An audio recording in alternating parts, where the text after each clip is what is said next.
नमस्कार प्यारे दोस्तों, कैसे हो आप सभी लोग। स्वागत है आपके अपने चैनल ग्रो स्टडी पे। जैसे कि हम जानते हैं कि हमने इसमें मगध की बात कर रहे थे, तो मगध में हमने हर्यक वंश पढ़ लिया, शिशुनाग वंश पढ़ लिया। आज हम बात करते हैं नंद वंश की। नंद वंश ये छोटा सा है, इसमें 2-3 राजा ही है।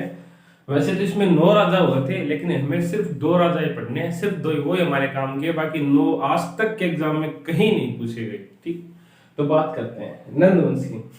मैंने आपको बताया था कि शिशुनाग वंश का अंतिम शासक था नंदीवर्मन या फिर नंदीवर्धन। ठीक है, क्या था? शिशुनाग वंश का अंतिम शासक कौन था? नंदीवर्धन या नंदीवर्मन। उसकी हत्या या फिर उसको हरा दिया। उसको किसने हराया? उसको हरा दिया नंद वंश के महापद्म नंद ने। किसने? महापद्म नंद ने। जब महापद्म नंद ने नंदीवर्मन को हरा दिया तो उसके साम्राज्य पे उसका अधिकार हो गया, और उसका अधिकार होने से उसने क्या किया? अपने एक नए वंश की स्थापना की गई, जिसे नंद वंश कहते हैं। किसे क्या कहते हैं? नंद वंश कहते हैं। अब इस वंश की एक खास बात हो रही है, इसमें 9 राजा हुए थे, इसलिए इसे नववंश भी कहा जाता है। क्या कहा जाता है? नववंश।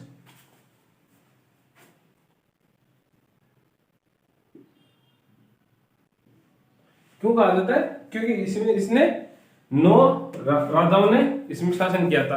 अब इस नववंश का उल्लेख कहां मिलता है? इसका मिलता है जो बौद्ध धर्म के महाबोधि ग्रंथ में। ठीक है, तो अब बात करते हैं सबसे पहले महापद्म नंद की। महापद्म नंद, इससे उग्रसेन भी कहा जाता है। उग्रसेन ये इतना उग्र था कि इसे परशुराम का अवतार कहा जाता है। हमारे जो पुराणों में ना इसे परशुराम का अवतार कहा गया, इसलिए परशुराम की समान है। ठीक है, और फिर बात करते हैं तो इसे परशुराम से, और इसके अलावा इसको एक उपाधि दी गई, एक राट की उपाधि।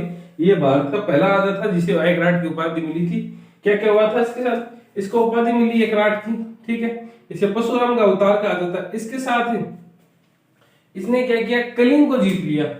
कलिंग पर 2 लोग विजय करेंगे, एक तो ये, एक अशोक जो चंद्रगुप्त मौर्य का वंशज है और मौर्य साम्राज्य में। तो इसने कलिंग को जीत लिया। कलिंग आज की टाइम उड़ीसा का, उस टाइम जो कलिंग था आज का हमारा उड़ीसा है। ये हाथियों के लिए बहुत फेमस स्थान था। तो महापद्म नंद ने क्या किया? कलिंग को जीत लिया और वहां पे एक नहर का निर्माण करवाया। क्या करवाया? नहर का निर्माण करवाया। इसके साथ वहां पे क्या किया कि ये जैन धर्म का अनुयायी था, मतलब ये जैन धर्म को मानता था। तो वहां पे एक जैन साधु संत थे, उनकी एक मूर्ति लगी हुई थी। उसको ये वहां से उठा के मगध ले आया। आगे फिर जाके ये मूर्ति वापस कलिंग चली जाएगी। तो क्या हुआ कि इसने कलिंग को जीता, वहां पर एक नहर का निर्माण किया तथा वहां से जैन मूर्ति को मगध ले आया। ठीक है, अब आप पूछोगे आपको कैसे पता कि ये मूर्ति वहां से ले आया, कलिंग जीता, इसने नहर बनाई? तो इन सब का उल्लेख वहां के एक अभिलेख, उन सब का उल्लेख वहां के अभिलेख, यानी कलिंग के राजा खारवेल, यानी कलिंग का एक राजा था खारवेल, उसने एक अभिलेख का निर्माण किया, हाथी गुहा अभिलेख का। तो उसमें हमें सबकी जानकारी मिलती है। तो महापद्म जैन धर्म का अनुयायी था। अब बात करते हैं इसके टाइम, एक इसका मित्र था पाणिक। इसका मित्र कह सकते हैं या फिर इसके दरबार में रहने वाला कह सकते हैं। कौन था? पाणिक। तो उसने क्या किया? अष्टाध्यायी की रचना की, जो संस्कृत की पहली व्याकरण की बुक थी। क्या थी? संस्कृत की पहली व्याकरण की बुक थी। तो महापद्म नंद के बारे में फिर से बात करते हैं। इसकी उपाधि थी एकराट। इसे हमारे पुराणों में परशुराम के समान बताया गया है। ठीक है, इसने कलिंग को जीता, वहां पे एक नहर का निर्माण कराया, और उसके साथ उसने क्या किया कि वहां से एक जैन जो अनुयायी थे उनकी मूर्ति उठा के मगध ले आया। और इन सब का उल्लेख कलिंग के राजा खारवेल के हाथी गुफा अभिलेख में मिलता है। इसके अलावा जैन धर्म का अनुयायी था। इसके अलावा इसका मित्र पाणिक था, उसने अष्टाध्यायी की रचना की, जो संस्कृत व्याकरण की पहली पुस्तक है।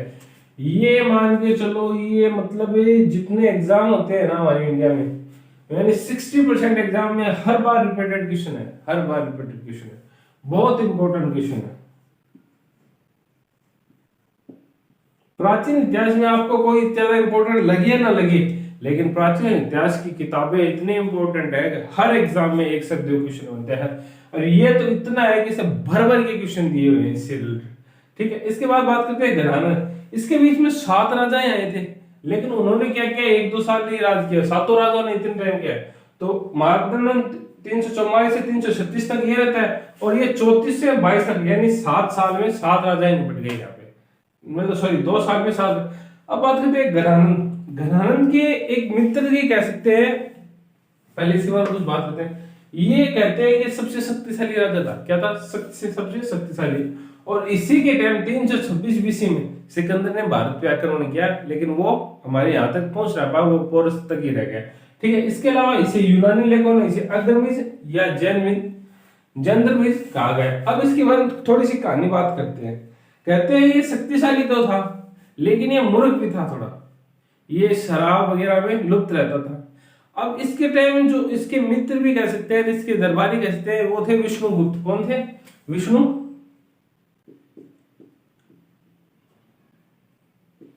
विष्णुगुप्त या फिर चाणक्य। ठीक है। इन्होंने क्या किया, जब सिकंदर आक्रमण हुआ तो इन्होंने इसको समझाने के लिए आए कि ऐसे है कि अगर हम सारे लोग इकट्ठे हो जाएंगे तो ये राजा इकट्ठे हो जाएंगे तो सिकंदर को हम आने नहीं देंगे। लेकिन ये क्या, ये अपने आप पे बहुत ज्यादा घमंडी था। इसने कहा नहीं हम देख लेंगे, और इसने विष्णुगुप्त का अपमान कर दिया।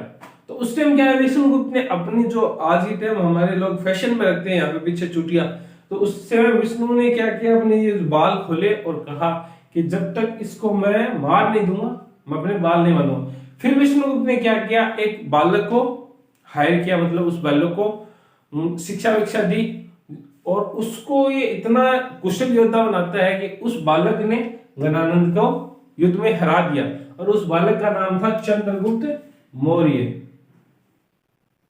चंद्रगुप्त मौर्य। ठीक है। तो पहले दोस्तों इसमें मगध में हमने नंद वंश तक पढ़ लिया। अब बात करते हैं मौर्य वंश की। मौर्य वंश एक बहुत बड़ा टॉपिक है, इसमें कम से कम 1 या 2 वीडियो बनेंगे।